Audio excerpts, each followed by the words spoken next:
Okay. Sorry, I had to go downstairs and get water.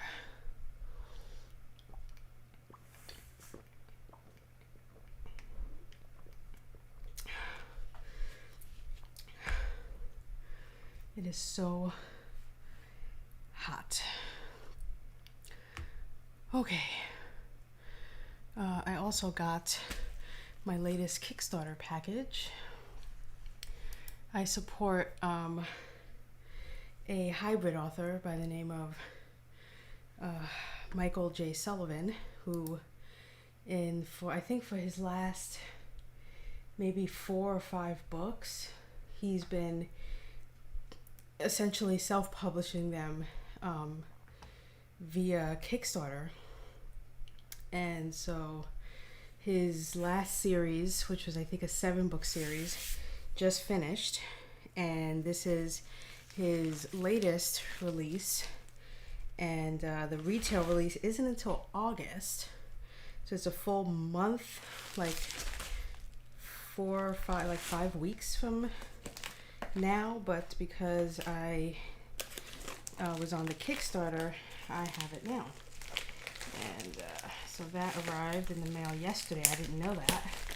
It had been sitting in the mailbox overnight. I went and grabbed it. Alright, let's open it up. They always package it very nicely. Yep, it's in the package, and then it's in this little package here. I do have a blade up here, so hold on one second, let me get that.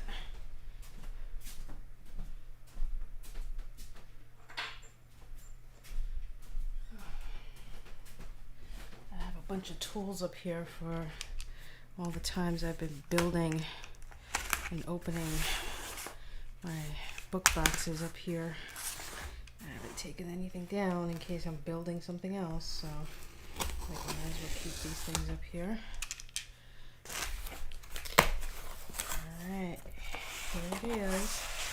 This is the first book in the Rise and Fall series. So I think this is meant to be, I think 3 or 4 books, I can't remember. It might even only be 2 books. Honestly, I can't remember, but it's silly. Kickstarter, like I've been doing so many Kickstarter projects, I feel like I need to stay away from that thing because they get me every time. I have 2 other Kickstarter projects that aren't even Michael Sullivan. They're completely different. One is for tarot cards, to support a friend of mine who was the reason why I even started streaming in the first place, which has to do with, I think it's a literary tarot deck actually, which, I mean, how could I not get that?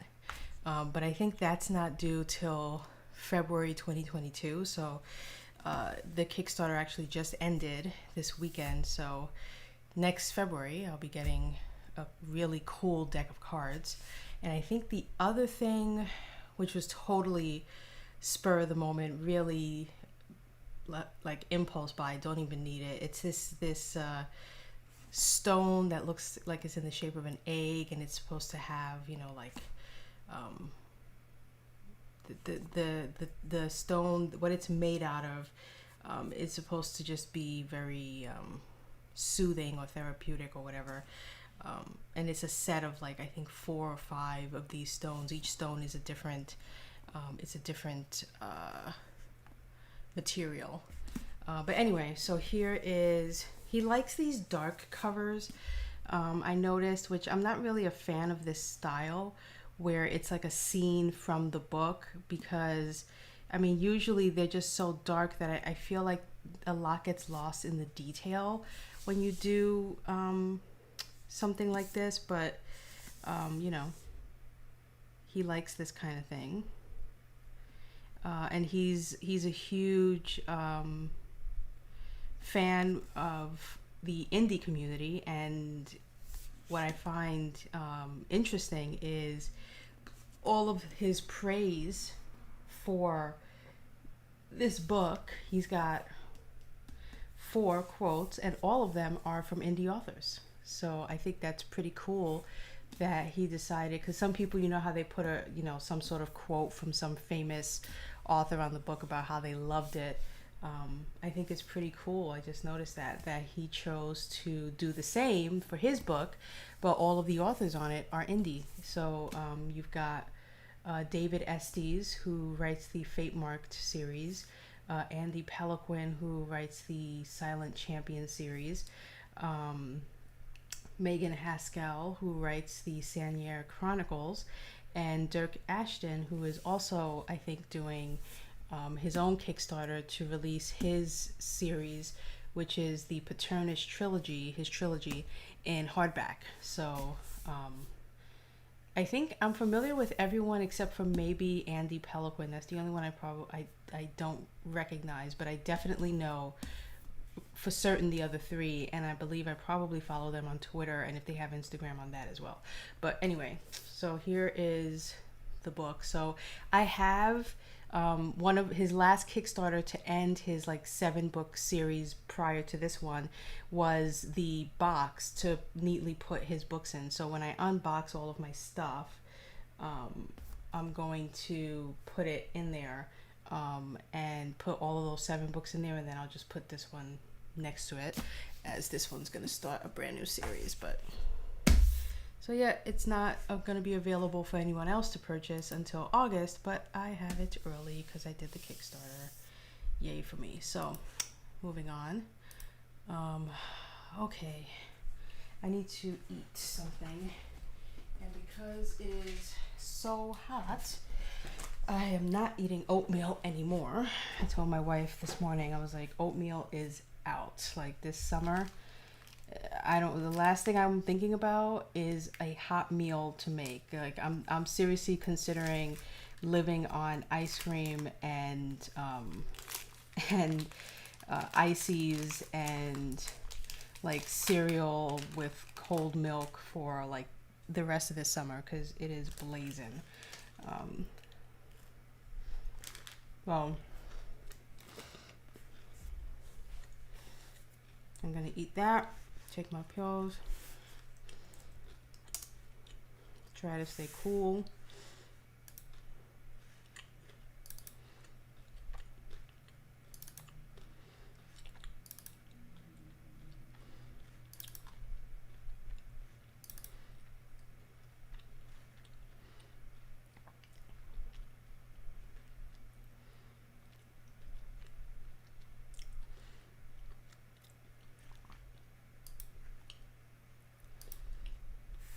So yesterday, I wrote a blog post for the fact that I watched the entire R.L. Stine masterclass in like 2 days, I think, maybe 3. And I just want to get that ready. And then I have, oh, I thought I scheduled my Apple ecosystem. Why didn't I? Oh, I think because I want to put images. I think that's why. Yeah, I hate that it does this, because now I'm gonna have to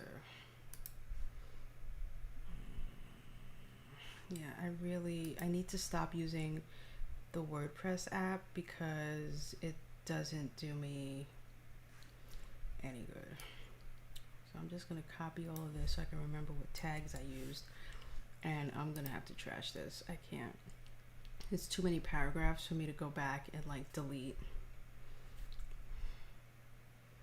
each thing. So I'm just gonna delete this, and then I'm gonna add new and redo it. I thought I was gonna be saving myself a little bit by doing it on my iPad, but because it doesn't let me use the blocks that I have when I'm on the actual website, it's just, the app just isn't where I need it to be, unfortunately.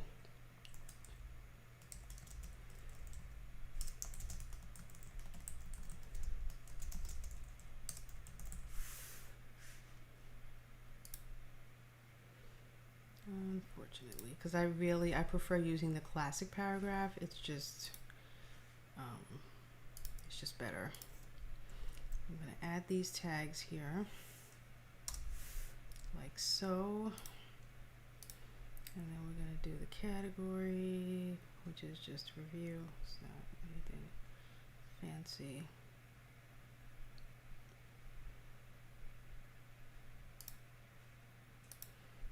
And we're going to set the featured image, which should be here because I uploaded it yesterday.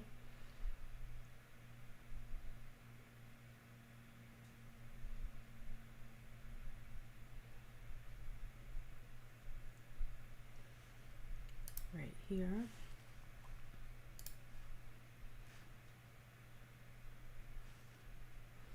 Again, nothing fancy.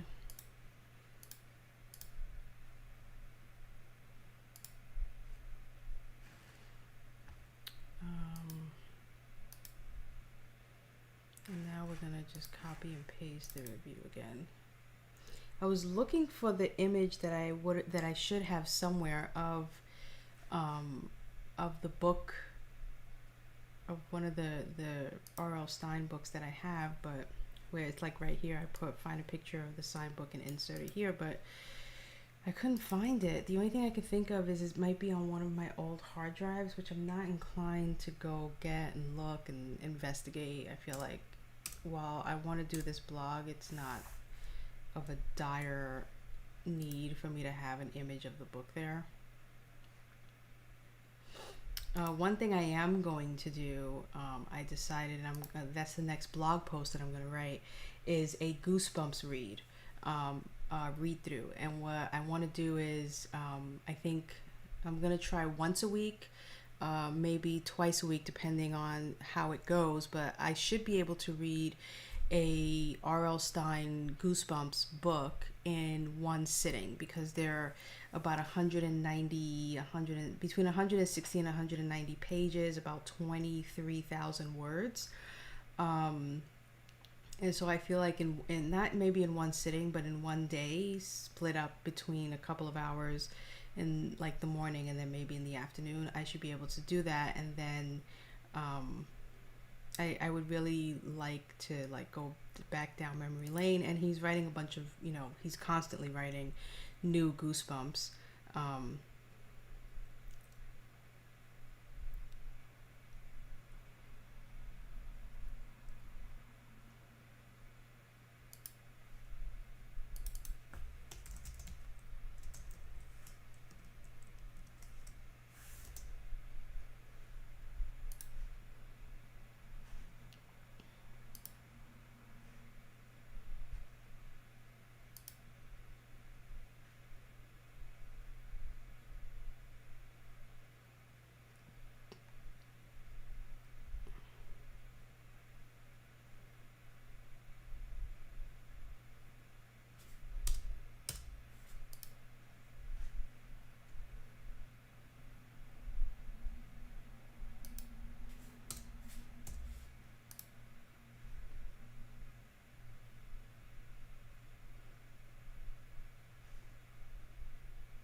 Okay, that's it. Copy. Oh wait. Copy. And come in here. Paste it. We're gonna fix the spacing. Oh, am I?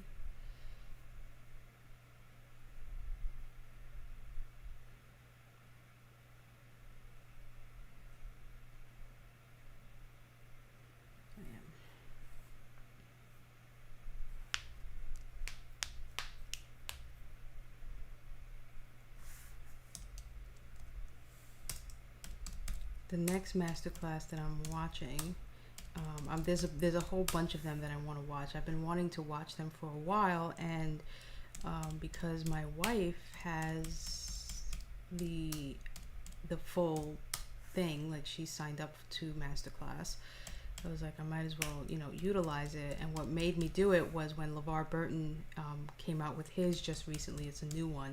And I started watching his last night, but then I realized, I was like, okay, before I start watching the next one, I really should review the one I just finished watching while that one's fresh in my mind, and not be, bogged down with the thoughts and what I learned from one thing and then go watching the next.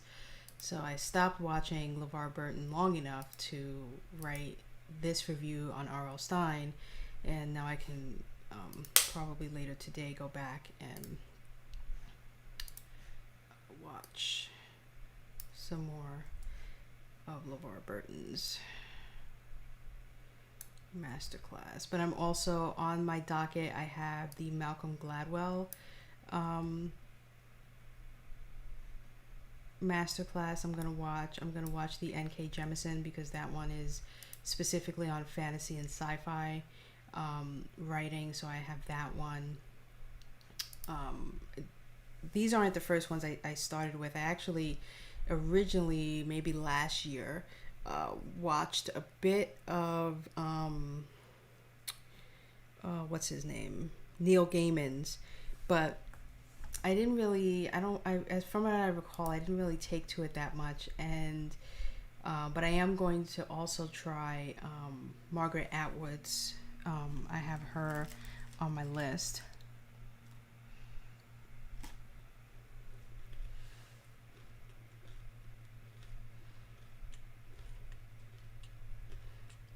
Okay.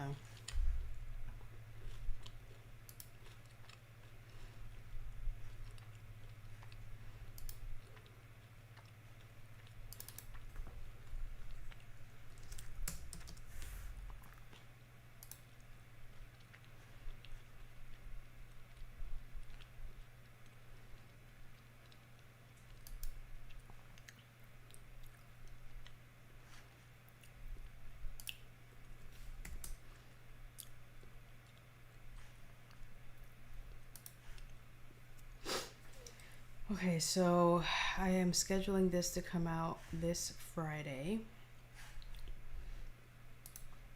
Although I did not do everything I was supposed to. Oh, wait. Like this. And then let's do this again.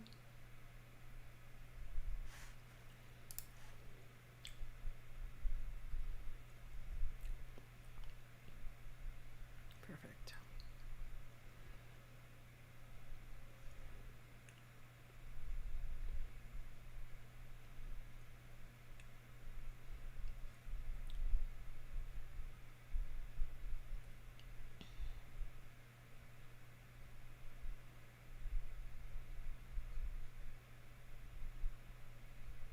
Okay, so it's a 6-minute read. I'm actually surprised it doesn't look as long as it, I guess, actually is. And now I want to come back here and open this one. Actually, come back here and move this up here. I like to move things into posted so that way I know I've done it. And I'm left with what I need to write and finish and get on the site, and then I have a bunch of things here, unfortunately, that are still in draft mode that I also want to eventually get rid of.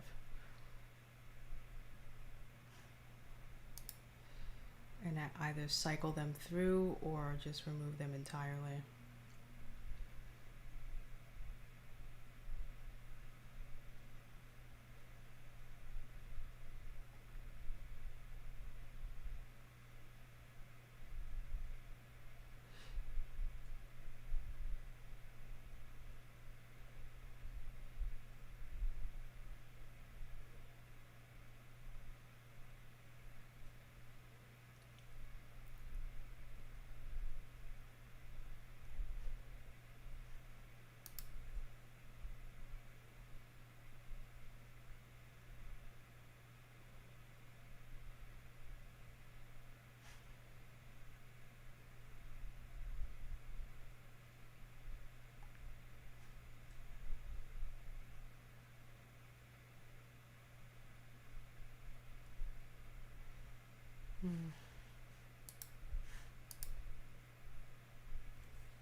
just as a reminder to myself and to others, tomorrow is my last Twitch stream day. I don't stream on Thursdays, so Friday I will be only on YouTube. You will not find me here. I will not be doing simultaneous streaming like I've been doing for the past like month or two. I will be exclusively on YouTube, which I think I'll like a lot better in terms of not doing the two places at once thing. I won't have to use Restream anymore in order to do what I've been doing, and I'm gonna look into possibly using StreamYard like a lot of author tubers and creator tubers use when they stream on YouTube. I'm gonna give that a whirl at some point and test it out and see if it's something that's worth me investing in and using as my means of streaming onto YouTube moving forward. We'll see. But yeah, so tomorrow, last time you will find me here if you are ever looking for me.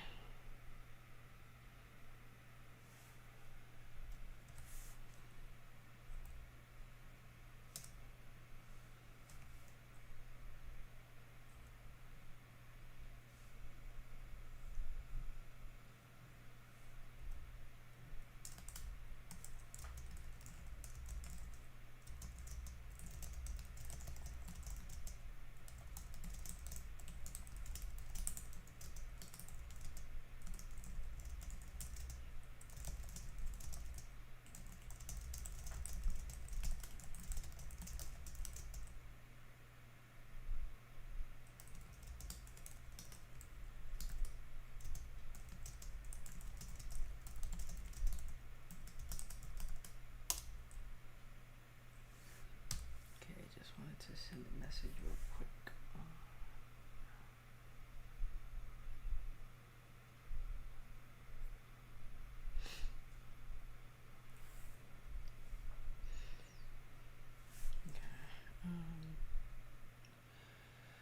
Okay.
clearly I'm creating a Wall of Goosebumps page now, which is fine.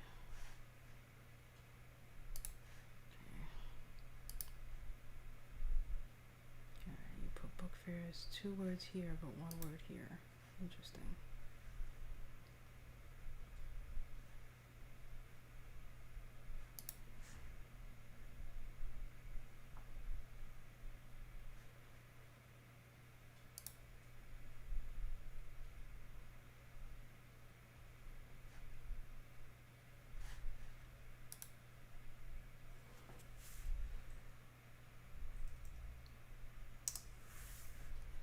Which means I have to figure out where I'm going to get the covers from.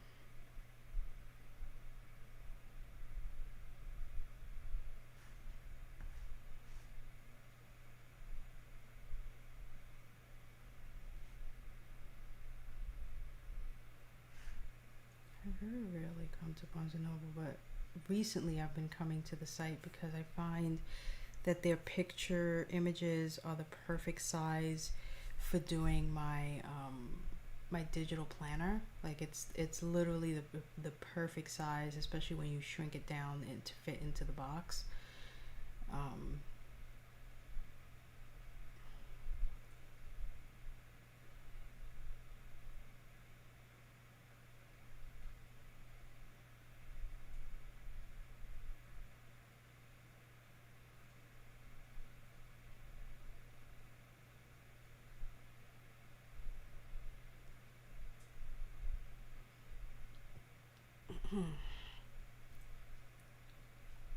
Anyway, before I get distracted, I am here to see what the Goosebumps covers look like.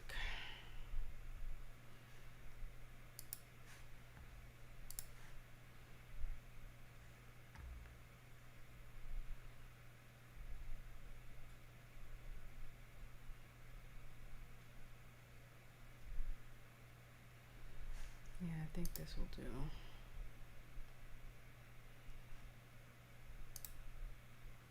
See the perfect size. So if I save image to downloads and then I open this, like this is the perfect size, at least for me to put on my website, because it's not going to be this big, it's going to be much smaller. So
okay, the question becomes, do I go with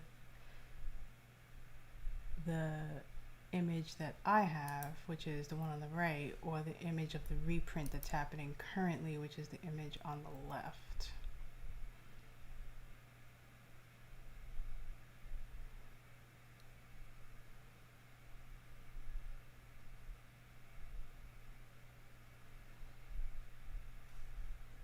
I feel like my instinct is to go with the one I am actually going to be reading.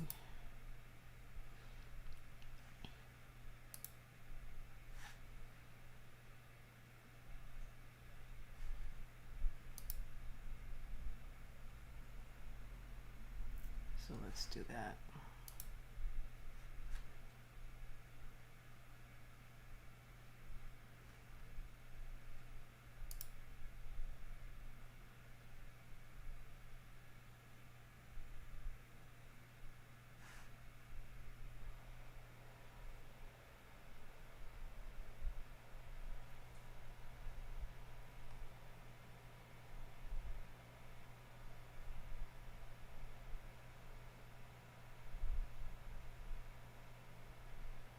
What is that sound?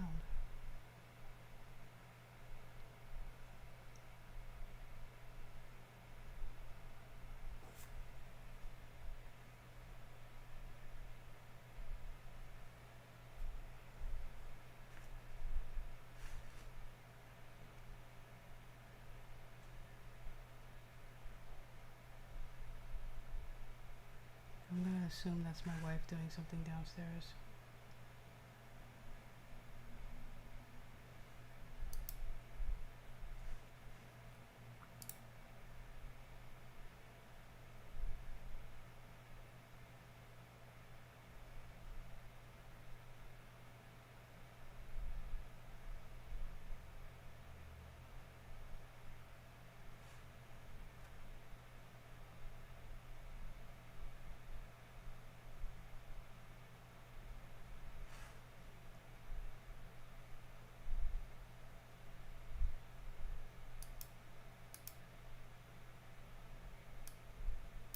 Oh wait, I have to go see what that is. It's bothering me.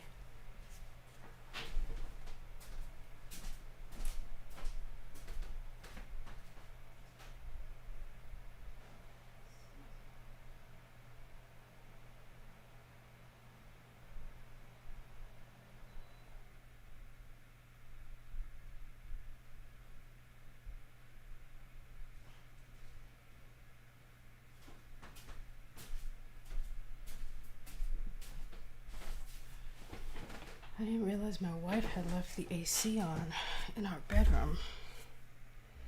And it was like pumping really hard.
Oof.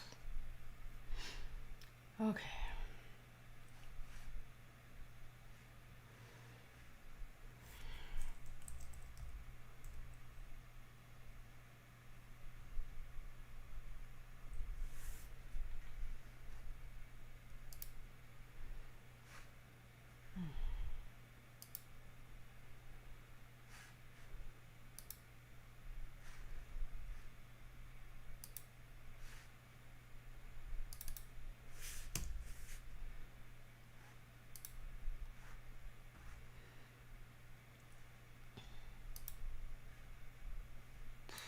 Gross.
I honestly don't know what size this is gonna look like.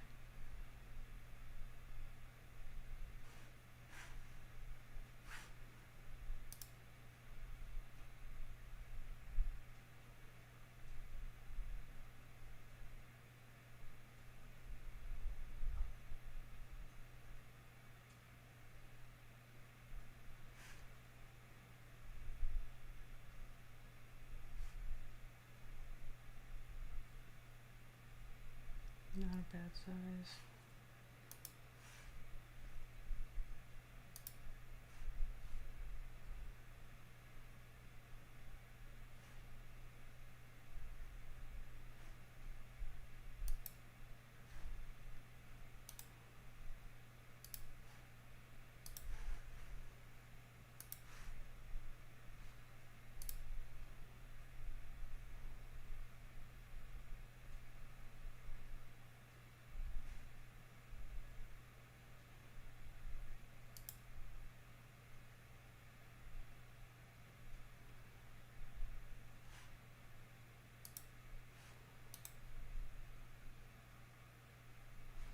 I don't know why these things look so absolutely pixelated. That's what's bothering me.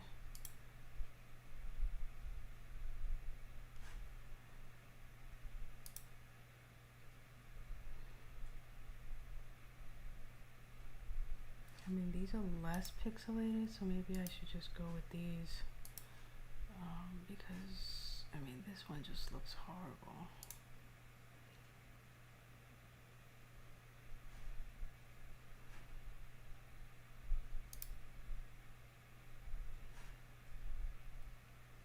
I mean, this is the one I have, but that looks really bad.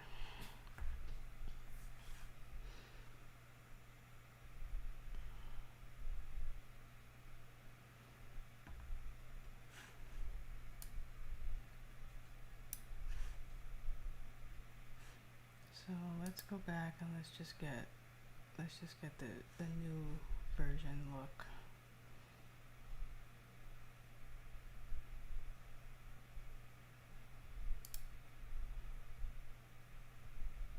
I wonder if it matters that it looks the same. Kindle edition. No, the Kindle edition actually has the title lower. And it's a smaller image. Heck no. Okay. Trial and error. That's all it is. Trial and error.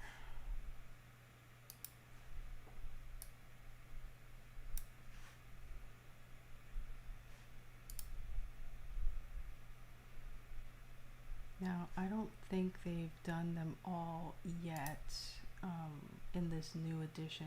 They're slowly releasing them, but I don't think all 62 are out. And the reason why I say that is because I feel like once all of them are out, they're going to probably do a big like buy them all together thing.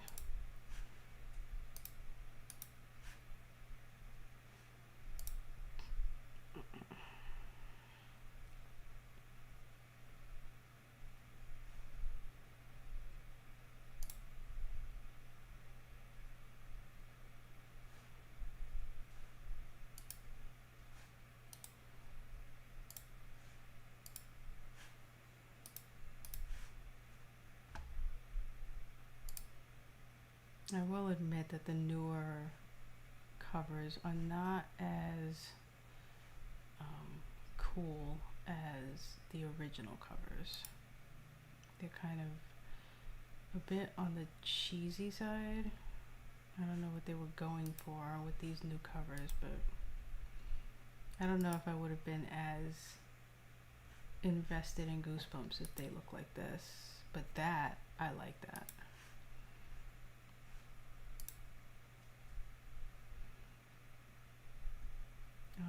Yeah, let me just do these 5 because I just want to do a row just so that I can see what a row will look like. So first of all, let's get rid of this and let's do them over again. Let's get rid of this one too.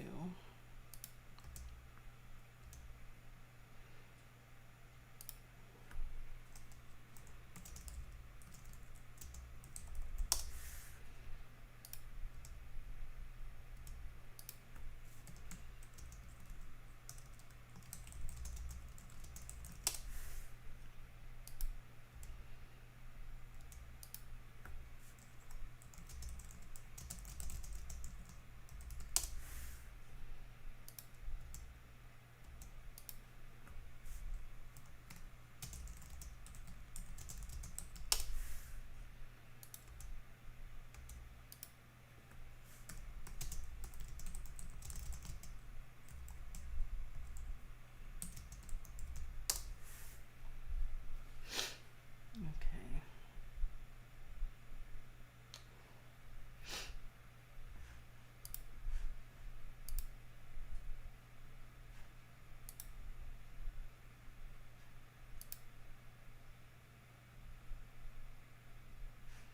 Oh wait, I need to actually open because I need to delete this.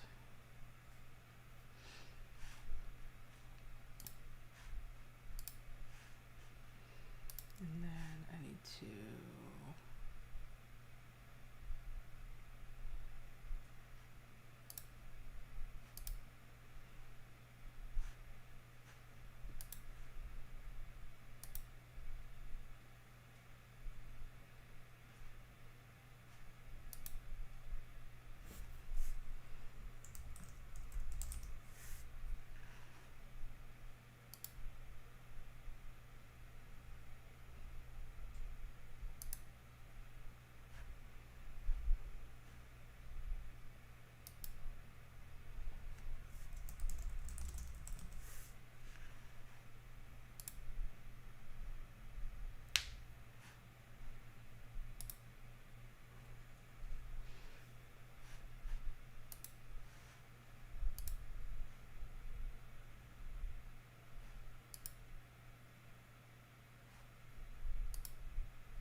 hello.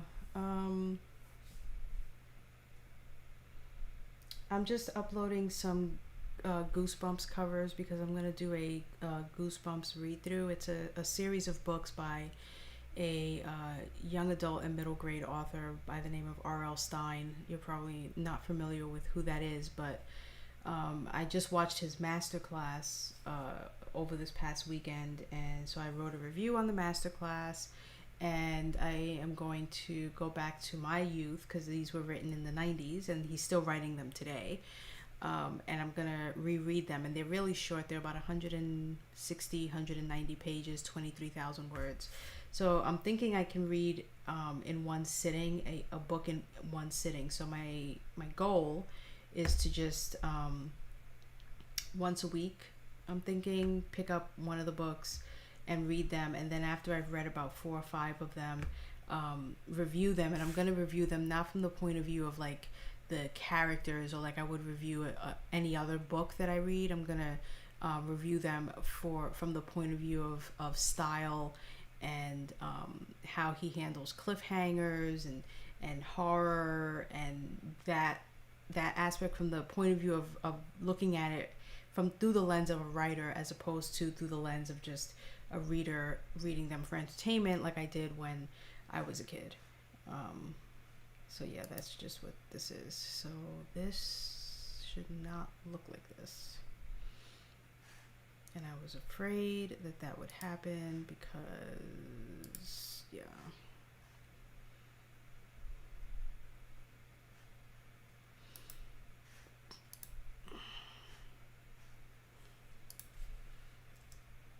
It should look like that.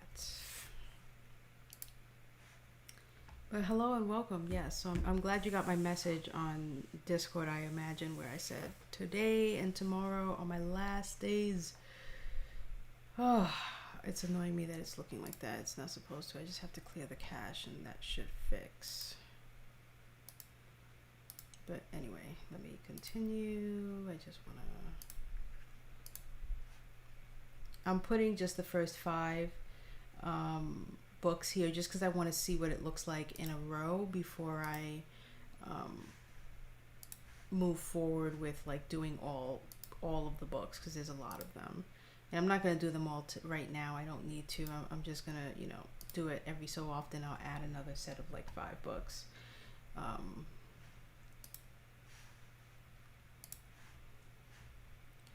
Yeah, it'll be a shame. Maybe I'll catch you in like other people's streams, because like I said, I'm not leaving Twitch, because I'll still, like, when Travis streams, I'll still be there. Occasionally if I'm on when Brenna's on, or if I'm around, then I'll hop on to her stream and hang out. So I'll still be around other people in other people's chat. I just won't be streaming via Twitch myself. So you will no longer catch me around these here parts. All right, let's preview this.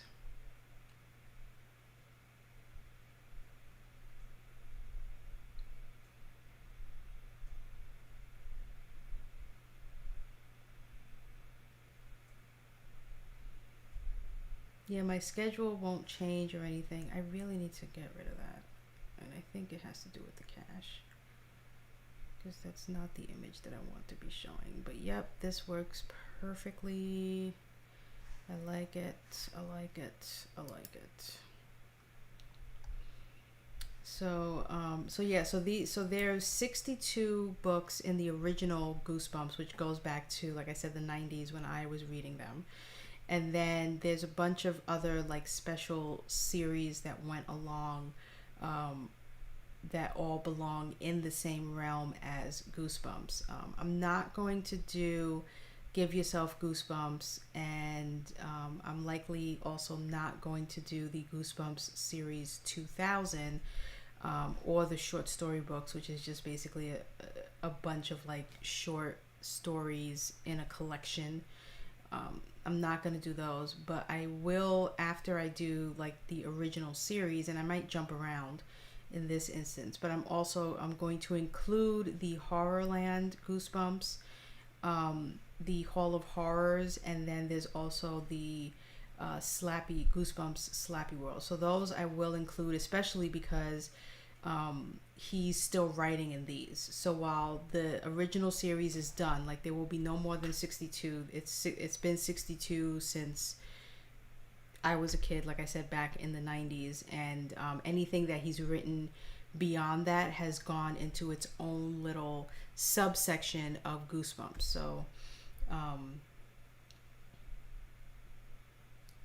yeah. I mean, the move to YouTube, I think, has to be a personal one, and you have to know why you're doing it. YouTube, honestly, is not for live streaming. I just want to put that out there. Just because I happen to be going over there, and I will be predominantly doing my live streams like I would on Twitch on YouTube. It's not the same. YouTube is not Twitch, and it's also not like Mixer or whatever those other places are that people live stream. Whereas Twitch is literally just for live streaming. I mean, you can upload stuff. I am making the transition because I am turning what I am doing into a business, right? And so I can't build a business from Twitch. But YouTube is for someone who wants to build a business. YouTube is what you use when you want to take what your business is and you want to inform your audience who you are so that they can find you and they can then purchase your things, whatever those things are. And so it's literally a place for me to commercialize what I'm doing. So think of the fact that I'm a writer and I'm going to be releasing books, right? And so if I was thinking of this from a marketing standpoint, I want to be able to Nike myself, or what's another, or like a car dealership where someone is going to be sitting in front of their TV watching a TV show, and a commercial is going to pop up and it's going to say, buy Erica's awesome book. And so YouTube is a way to commercialize yourself, because billions of people, and when you think about that, it's staggering, but billions of people are watching and searching YouTube every second of every day. Billions, right?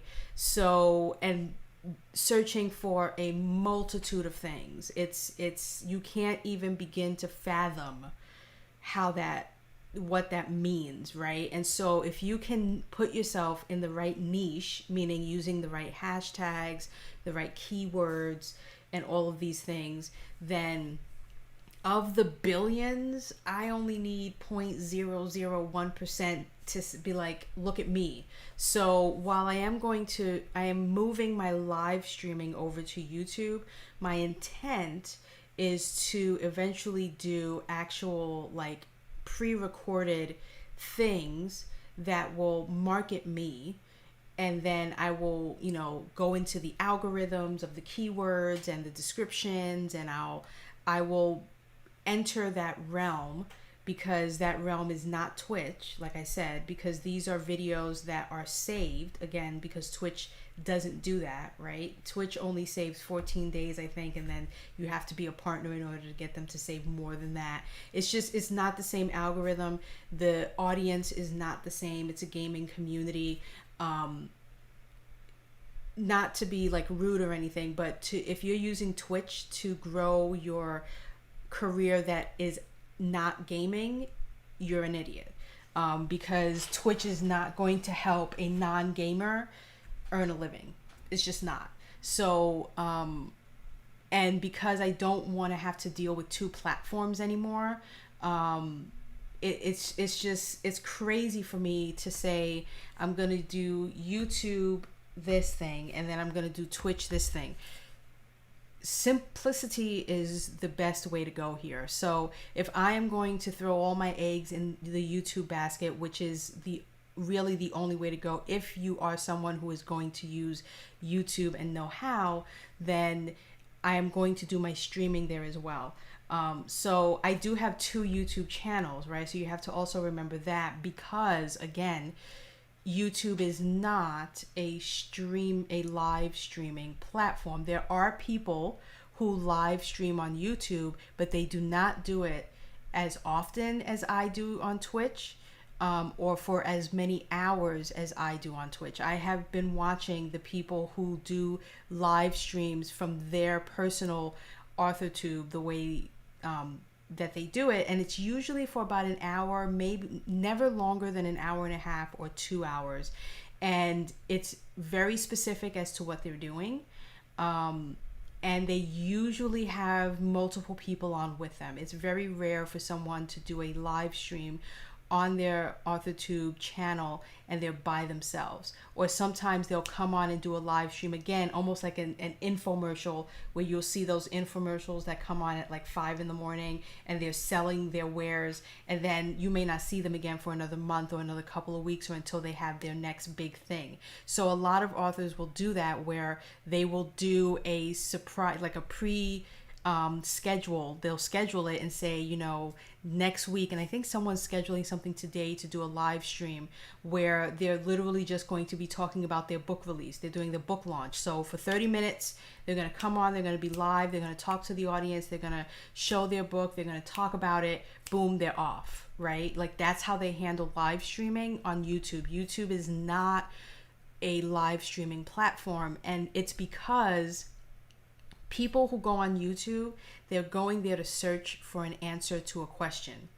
Anyone who uses YouTube, unless you have a fan, like you have a certain YouTube personality who you love, so you know that they release a video every Tuesday or whatever, 99.9% of the people who use YouTube, they go to it because they want to know how to do this, how to fix that, how to learn how to do this. It's always a how to learn how to do something. And because of that, if you don't give the answer to what that person was searching for within the first like minute of your video, or even less than that, then you lost them. So live streaming is not why people go to YouTube. They're not going there to watch me live writing my little brains out, right, for 3 hours. Unless I have people who want to see that, okay?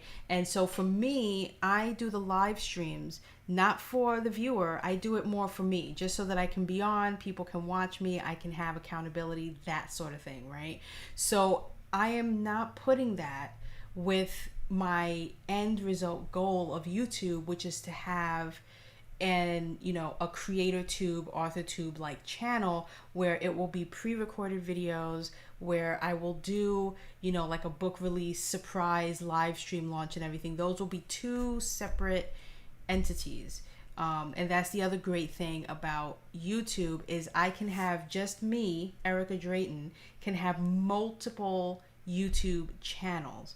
You can't do that on Twitch. If you want another Twitch channel, you have to have another email address, and you have to have this and you have to have that. With YouTube, you don't have to do that. If I want to have 40 YouTube channels under my one name, I can do that, name them all the channels, do all the things. So I currently have, I think, 2 YouTube channels under my name, and I switch back and forth because I don't want to, because depending on who I subscribe to, what I see when I'm in one account versus the other is important to me. So if I'm looking at my writing community and I wanted, so all of the people I subscribe to under that account are all writers. So when I go to YouTube, that's all I'm going to see on my timeline. But then there's my personal one, where I have some tech people, I have some illustrator people, I have a multitude of people that I actually do watch as well, and I'll just get that stuff thrown at me in my timeline when I go to YouTube. But anyway, that's why I'm leaving Twitch, is because it's an unnecessary thing for me to have. It's an extra thing for me to have to remember to do, and have to, use Restream in order to make it work.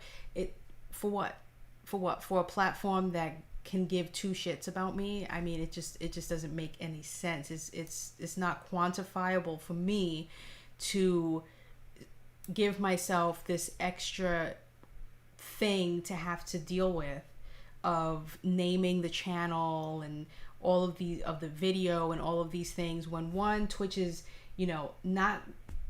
doesn't give a shit about helping me earn a living. 2, isn't going to save any of the videos that I do on there anyway. And 3 is just going to take all of the money that I bring them whenever someone comes to my Twitch channel and cheers or gives bits or subscribes. They're not doing anything for me. They are not doing anything for me or or what I'm doing. Whereas YouTube, you can make the same argument and say, well, what are they doing for me? Well, they're opening their algorithm and platform so that I can use it the way that I need to and reach who I need to and be able to actually, if I do it right, if I play the game right, which I've been, doing all the research and everything, can actually earn money from YouTube in a way that I can't from Twitch ever. Unless I was a gamer, which I'm not. So anyway, that's my rant. I always rant about Twitch and how it's just a really just, unfortunately, not the best place to be.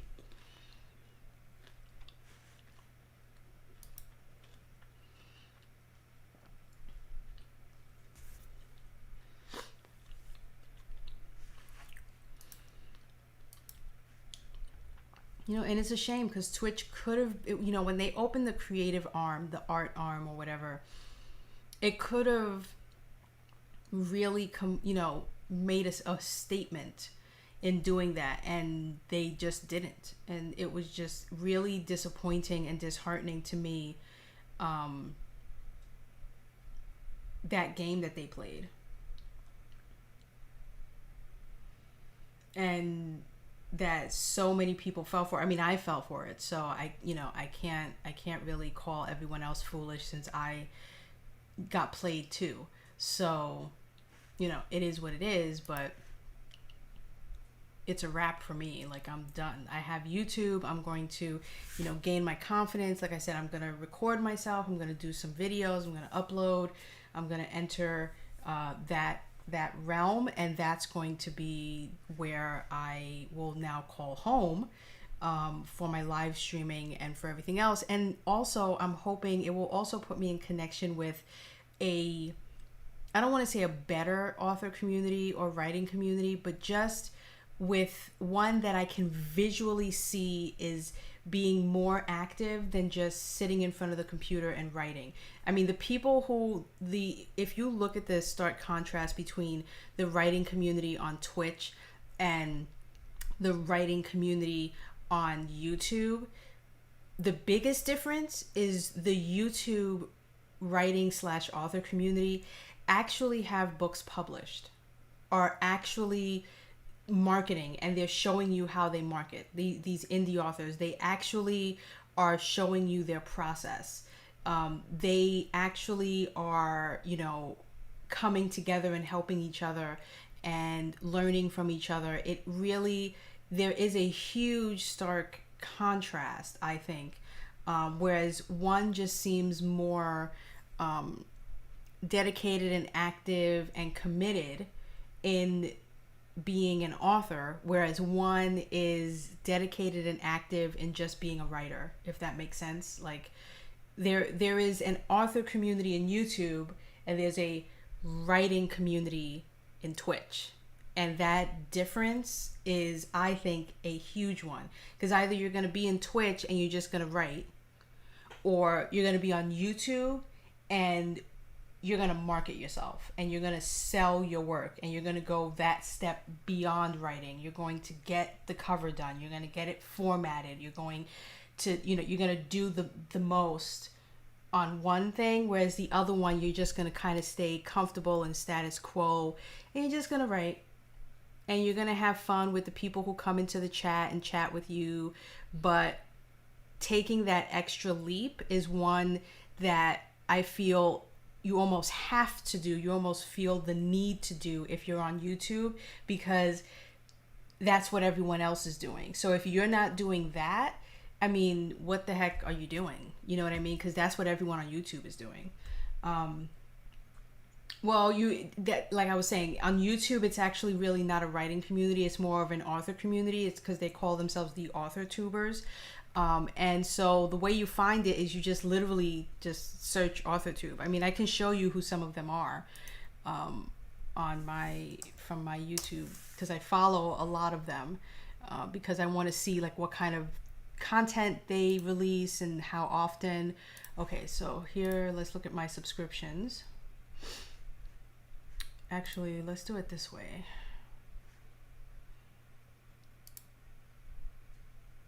No, that's not how I want to do it. Let's just look at subscriptions.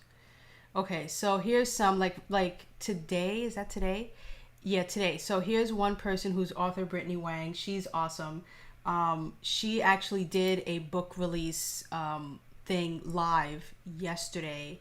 And like I said, their live stuff is usually very short. Kat Kavanaugh is one of the big ones. She actually is on Twitch now, where she started out on YouTube. So now that she's on Twitch, everyone is looking to see if she's going to be the first official writing partner on Twitch, because she is bringing her YouTube community, which is 40,000 subscribers. She's bringing those whenever she goes live on Twitch. She instantly has almost 200 viewers when she goes live on Twitch, and she does it like a couple days a week. And again, she only streams for maybe an hour or two, and that I think comes from the fact that she's been doing this on YouTube. And on YouTube, you don't want to be live for a long time on YouTube, because you will lose subscribers and you will lose viewers on YouTube. YouTube is not for you to have your 5-hour Twitch stream. That's not the place to do it, because whenever someone releases or uploads a video on YouTube or sets something that they're going to go live, you get notified. And like I said, YouTube is a place where people are searching for answers to questions they have. So if you ping them with a notification to their phone to say that you're going live, and it's to do something and they didn't have a question, and you're not answering anything of importance, you're literally just going live just to show yourself writing, you could annoy that subscriber.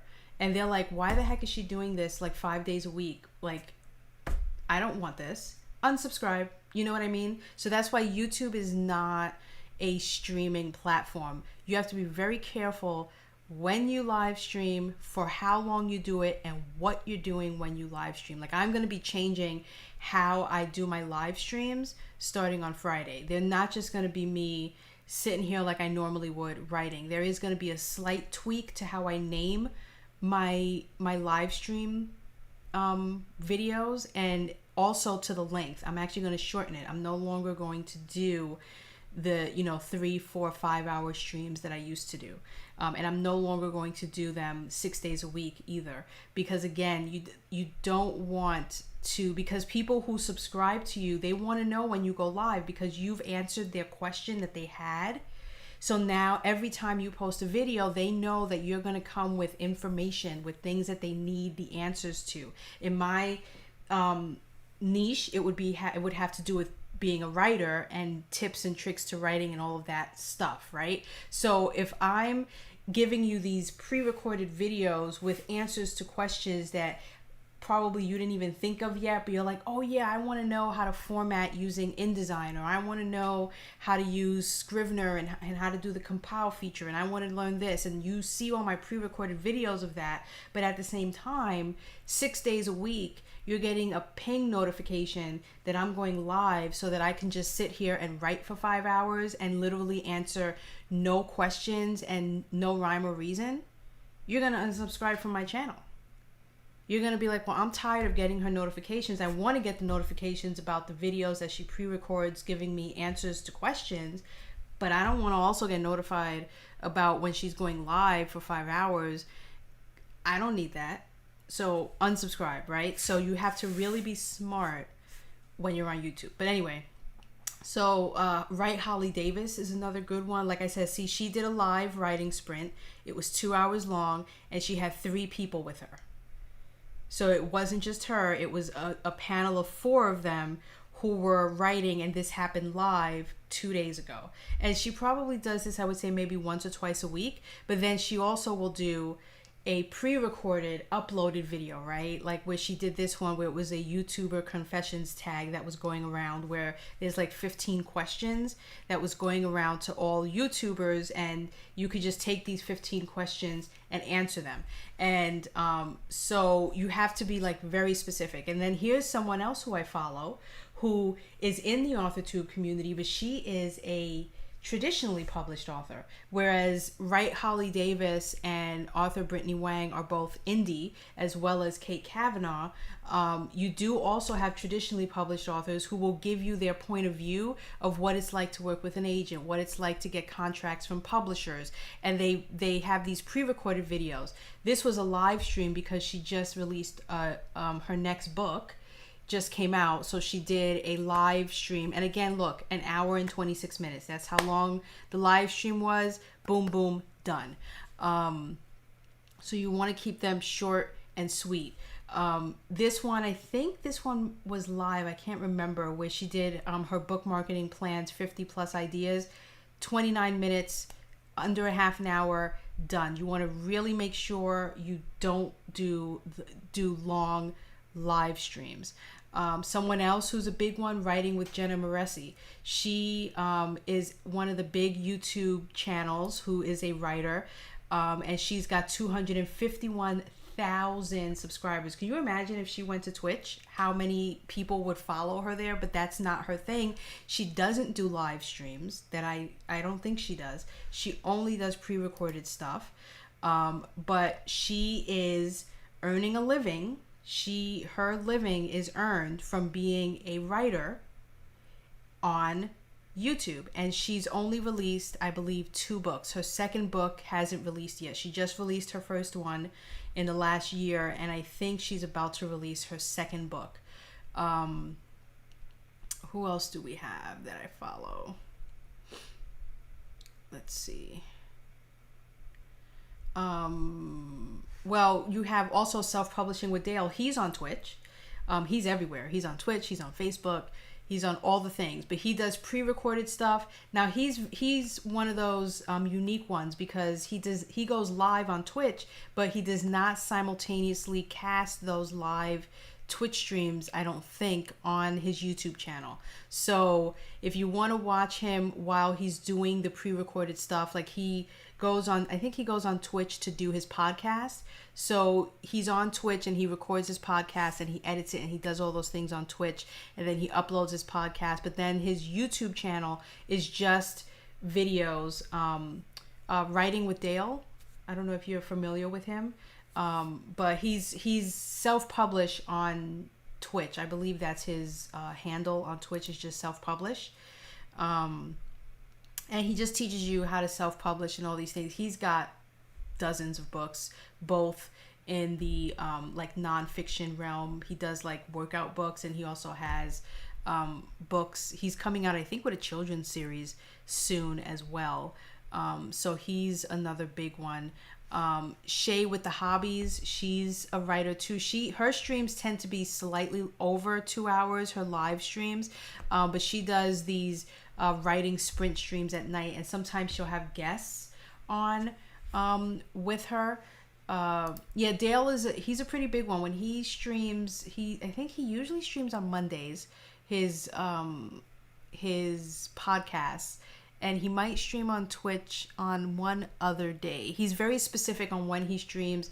Again, I think conditioned from YouTube.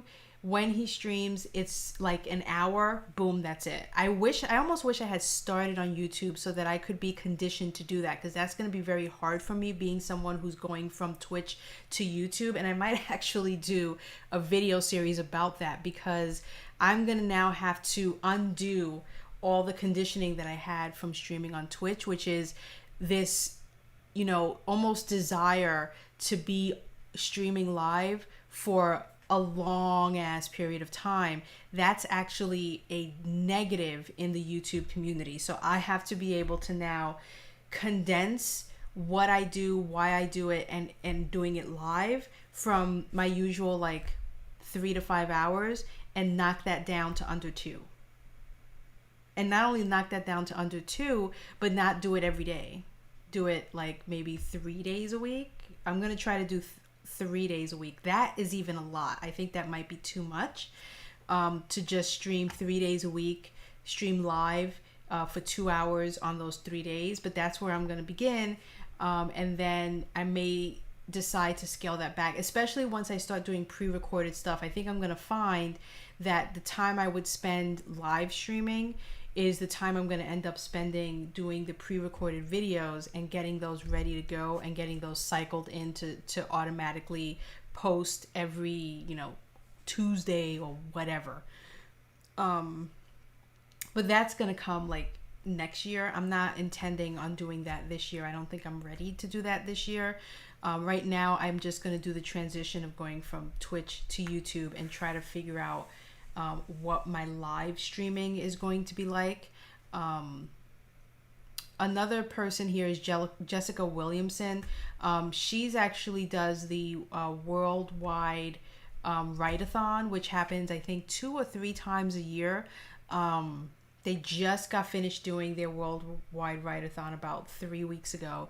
And the idea, which I'd never even heard of, this is crazy, but they have I think it's now 48 hours. It used to just be 24 hours, but for 48 hours, they do live streams. And what happens is it goes back to back to back. So you've got panels. It's almost like having a writer's con that we did online, but it's all in YouTube. And it's this whole, so if you were looking for who's the writing community on YouTube, the worldwide write-a-thon opened my eyes to how many people didn't even know existed but were in this community, because they had so many live streams that were happening back to back for 48 hours continuously. So one would end and the next one would start, and so people from all over the world were participating in this. They even had a fundraiser to raise money.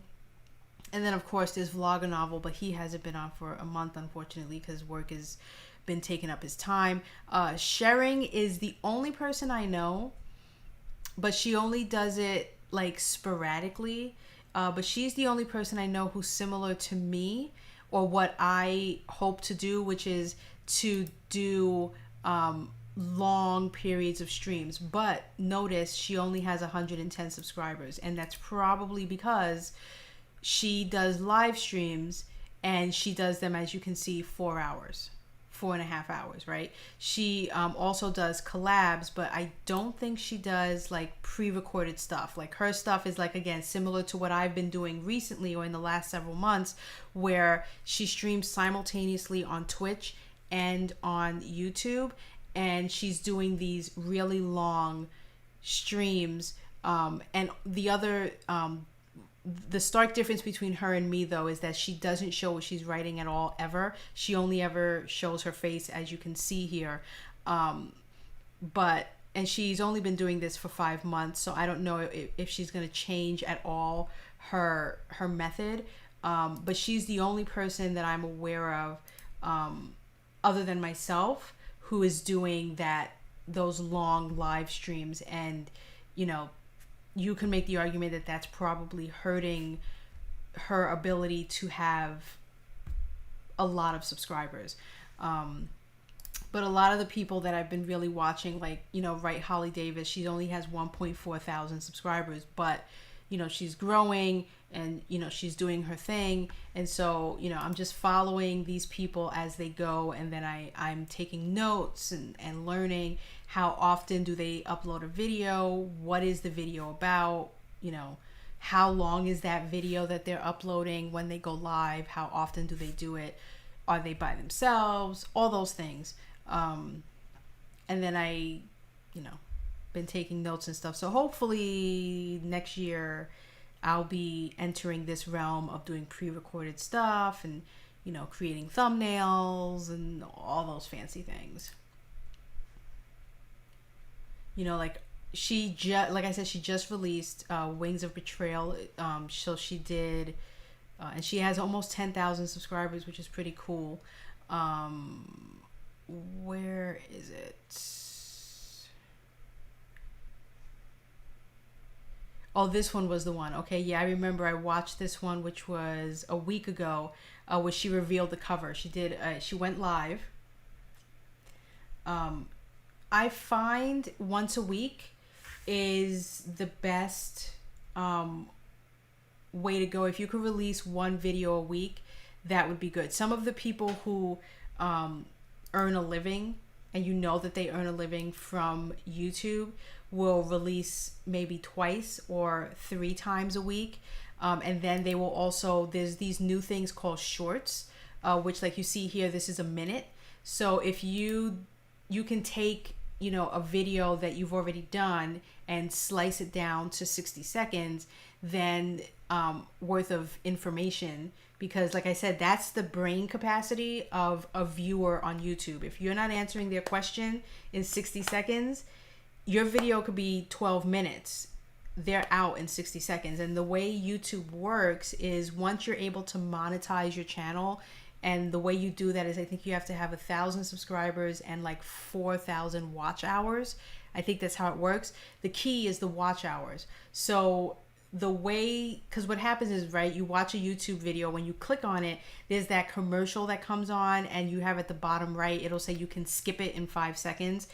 Skipping it is irrelevant to when you get paid. The viewer doesn't have to watch the entire commercial for you to then earn from that monetization, because what happens is you earn based on how long, if they watched your entire video. You want a viewer to watch your entire video. That's how the money is earned on there. And then you also earn through other means, but I won't really go into that.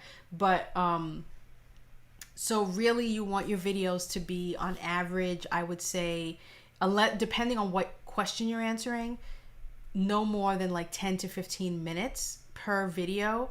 The shorter the better. So if you can answer a question in like 5 to 7 minutes, that's the gravy right there, because you want to make sure you answer it right away.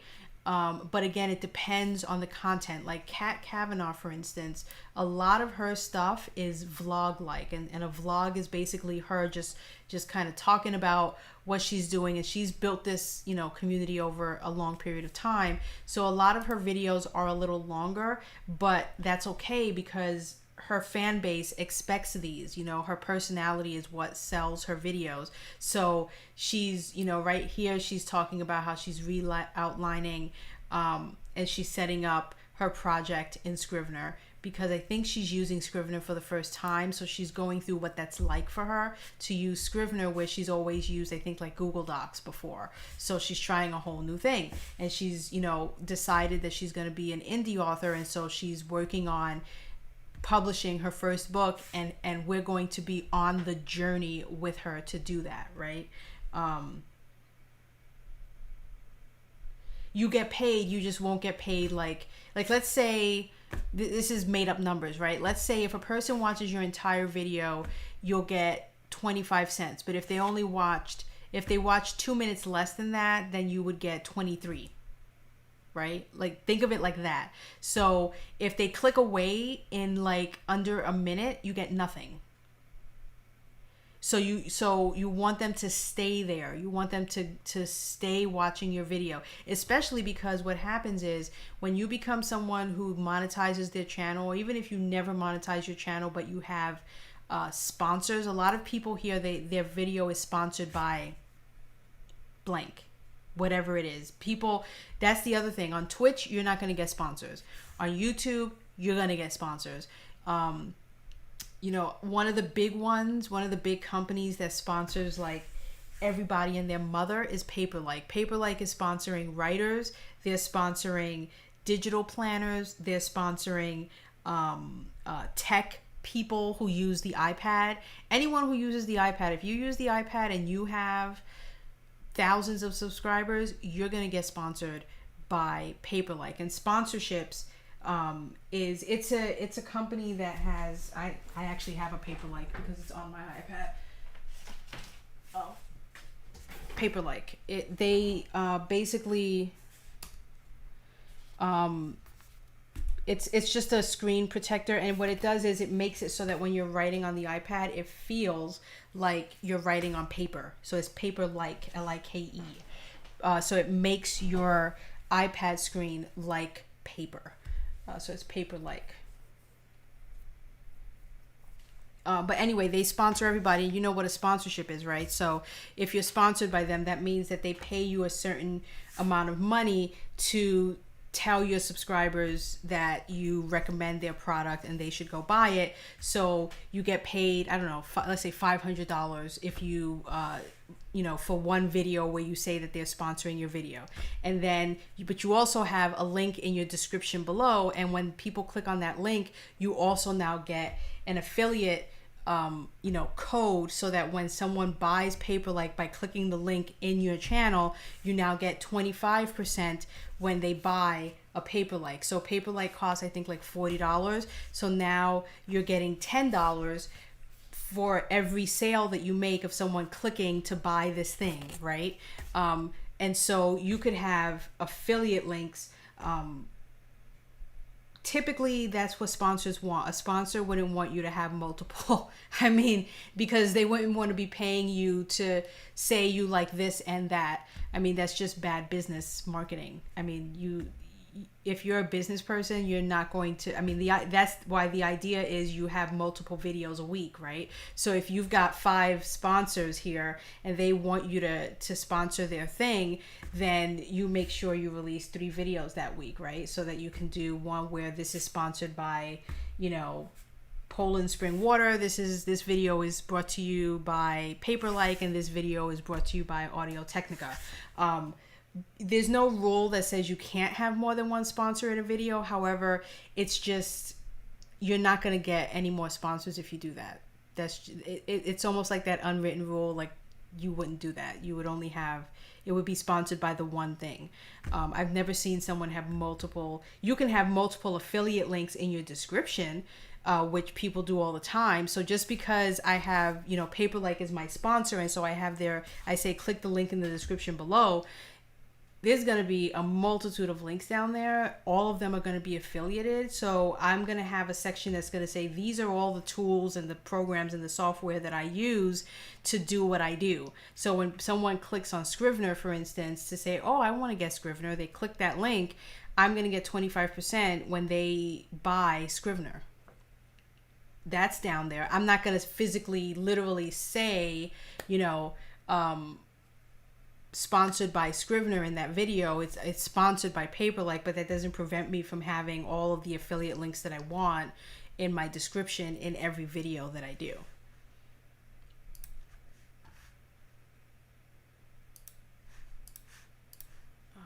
Let's come back here. Let's actually fix the permalink real quick to be just Goosebumps. And then we can publish this.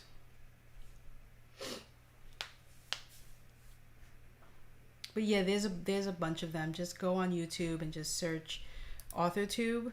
I don't know if I would search writing community, because I don't think that's a keyword that many of them use. I feel like AuthorTube is the way to go.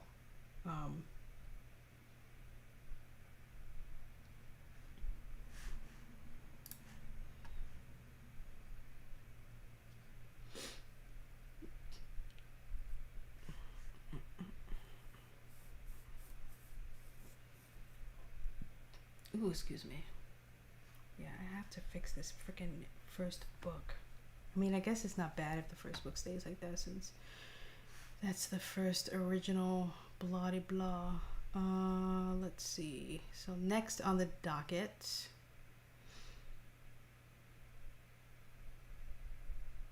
what was the next thing I was gonna do? I had like a list of things I wanted to do.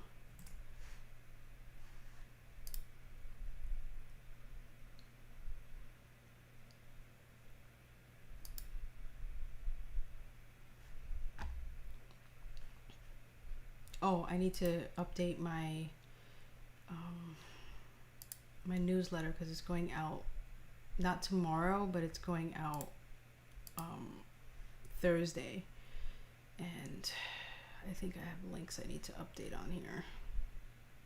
I think.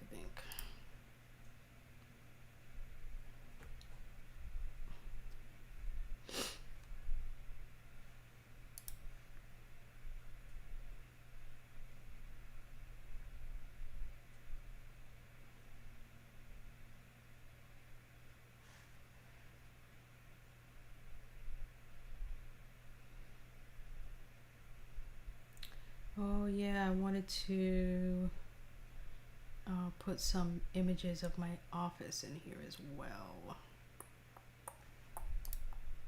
La la la la la la la la. I just want to make sure that these, well, this one doesn't have a link yet, right? Yeah, it won't until tomorrow, but that's fine.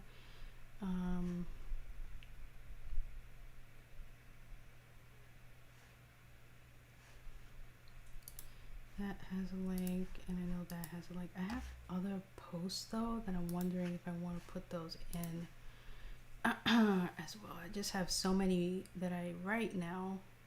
It's hard to just pick 4. Actually, no, because the R.L. Stine isn't coming out until July, so I can't put that one. Yeah, no, this is right, this is right, this is right.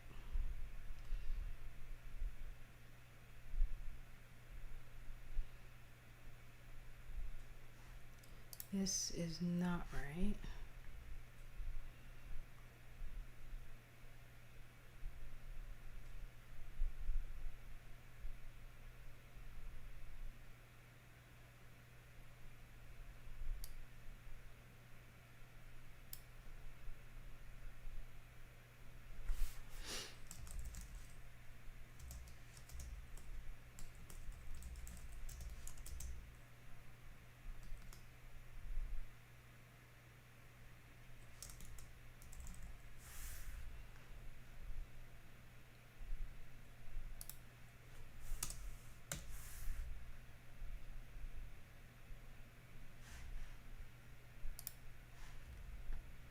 Okay, that's going to be my new streaming schedule starting on July 5th.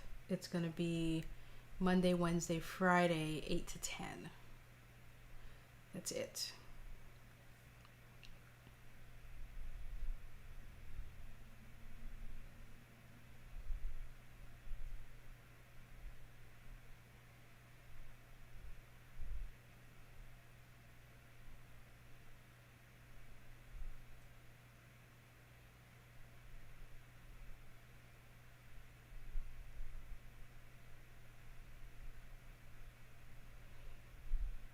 Okay, so let me find pictures.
Okay, we'll use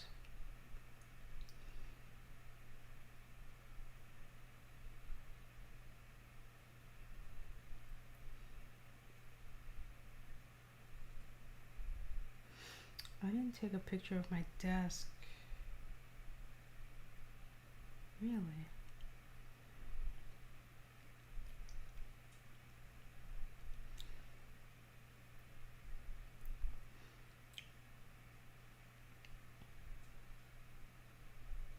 I'll use this one. I'm only going to use one.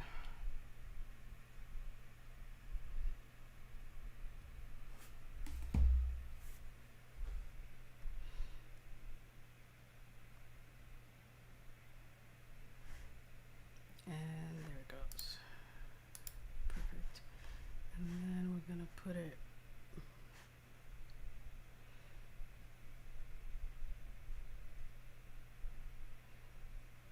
the difference between image card and image text. Let's do an image card.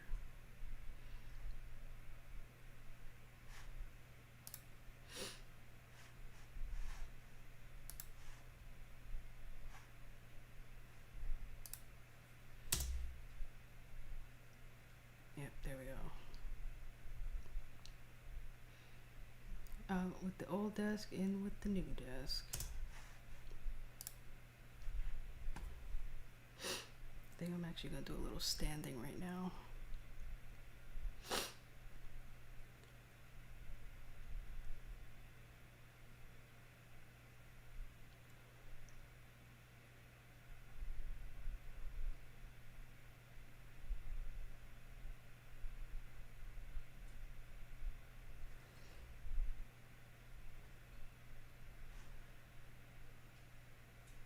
Ooh, big image. Okay, let's edit it.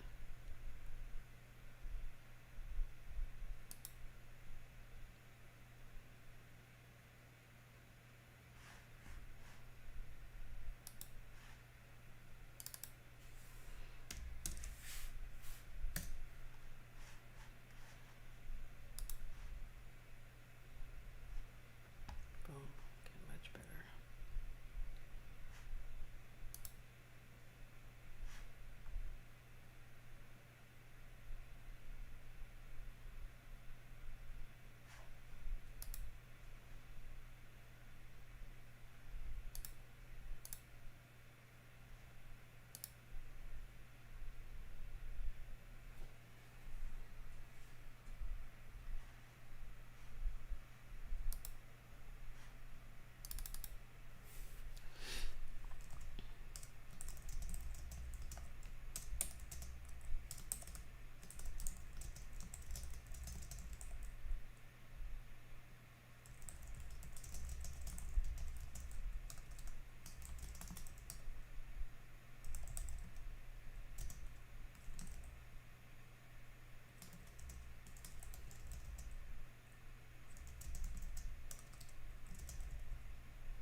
Okay, so I want to take that and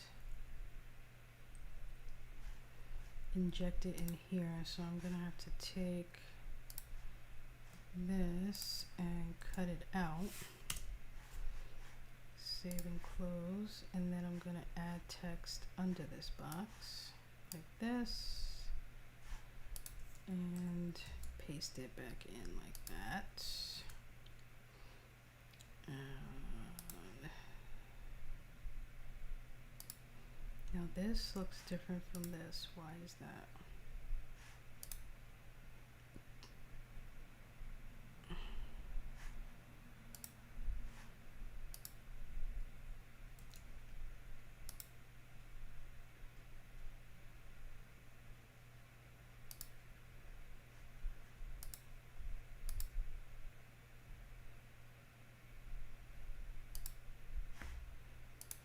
Okay, I think I fixed it.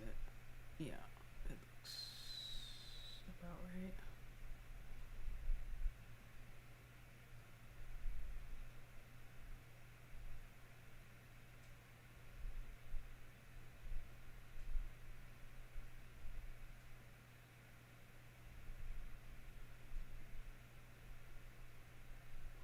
Something else I want to add actually.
to remember where I put this image.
I have no idea where I put these images I'm looking for.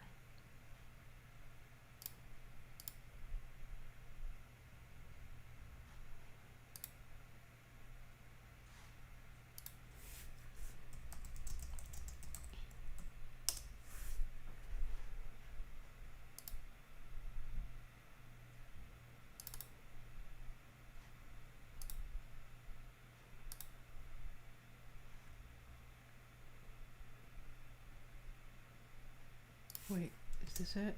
Yes. Whew. I don't know where that is, but I found it.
Okay, so this is...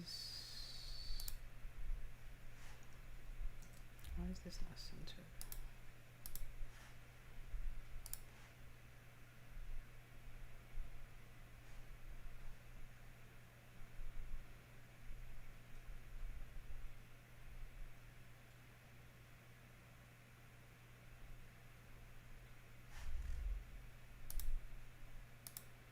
Let's send the test email.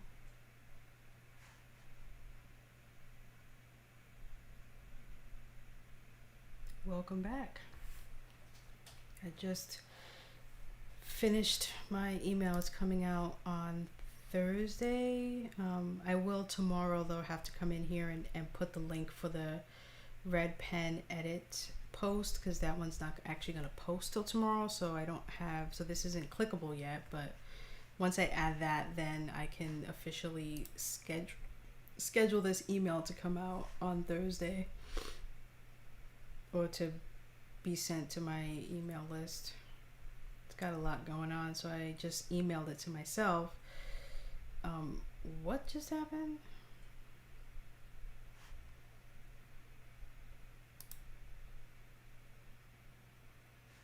Yo, if this thing just messed up my whole MailChimp, better not be messing with me right now.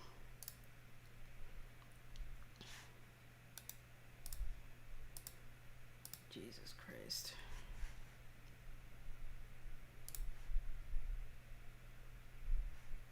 Okay, looks like everything I did is still there. Holy crap.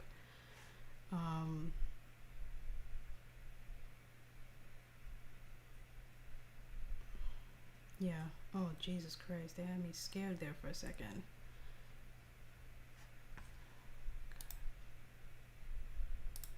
Let me see if it sent the email.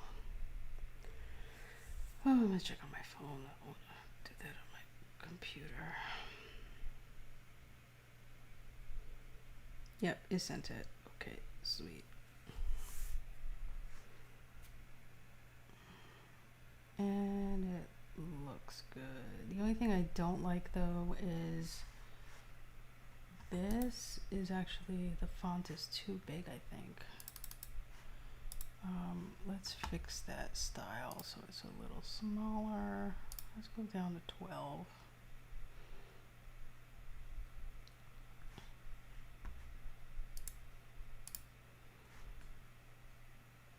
Yeah, I think that might be better.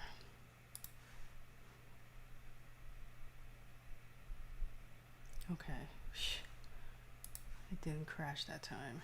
Jesus Christ. These people trying to give me a heart attack. Oh, am I not logged in?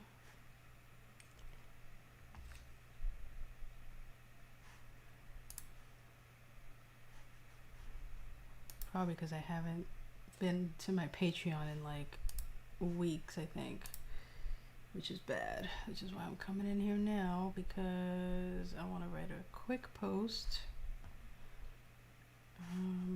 Quick.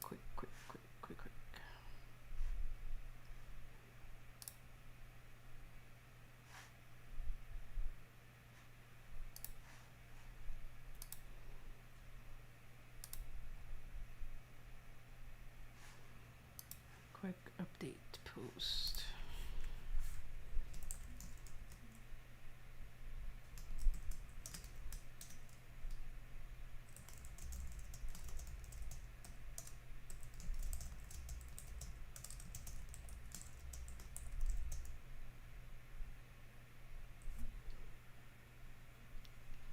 Oh, I think we just got something in our mailbox.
Okay, let me add these things.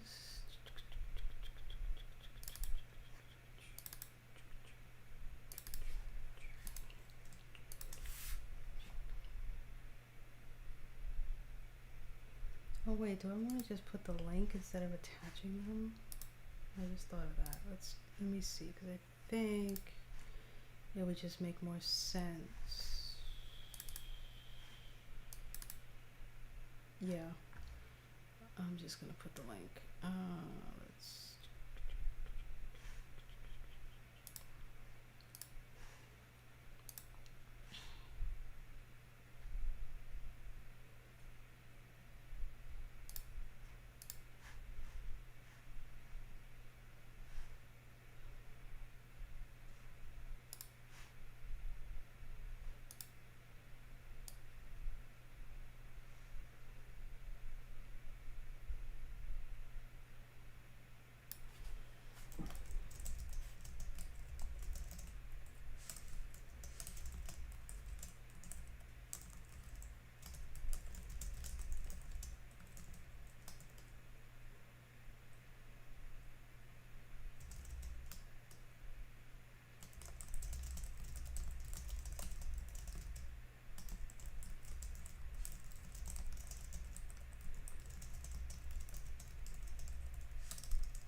Okay, so that's good to go. I did my newsletter. I'm getting there. I did this. I wrote this, but I'm not sure what I'm gonna do with it now. I'll figure it out. I think I'm gonna make it into a blog post.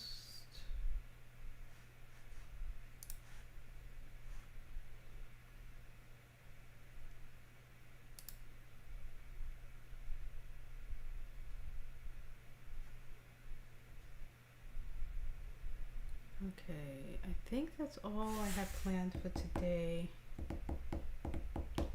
So I'm actually going to end my stream at this point. And I will be back tomorrow. Tomorrow will be my last Twitch stream. My bon voyage, if you will. And my last basically 3-hour plus stream as well, because this Friday, July 2nd, I will only be streaming for 2 hours on YouTube. That will officially begin this Friday, and my streaming schedule, Silent Will, I don't think you were here, is going to be Monday, Wednesday, Friday, 8 a.m. to 10 a.m. Eastern Standard Time. So I'm only doing 2-hour streams 3 days a week, and that's going to be, yeah, if you do exclamation YouTube, if you type that in the chat and hit enter, you will have a link to my YouTube channel. You see where it says that moving to YouTube, like up above my head, type exclamation YouTube, there you go. So that is the link to my YouTube channel. So you can go there, and if you have a an account or whatever, you can subscribe, so that way you can get notified, or just bookmark that link, I guess, and then you can show up in the chat and everything. So after tomorrow, I get to do all the fun stuff, because I have to now rejigger everything, because I have to redo my stream key on OBS and all of these things, because they're all pointing towards restream and doing the dual stream. And I think I might change my layout a bit. I might try something new. So that is going to be what I'm going to do after I finish streaming tomorrow. So tomorrow will be my final 3-hour Twitch stream extravaganza before I leave the streaming part of the platform. So thank you all for being here. Thank you for being followers of me. I think I was on Twitch for 4 years, a little over 4 years. I'm not 100% sure, but somewhere between 4 and 5 years, I think. I was streaming almost exclusively on Twitch. It's only in the last couple of months that I was doing this dual streaming on Twitch and YouTube, to eventually transition fully into YouTube and leave Twitch behind. So many years on Twitch, and now hopefully many more on YouTube in a whole new way, with a whole new set of experiences and videos and things. So I will catch you guys tomorrow morning as usual, and enjoy your Tuesday.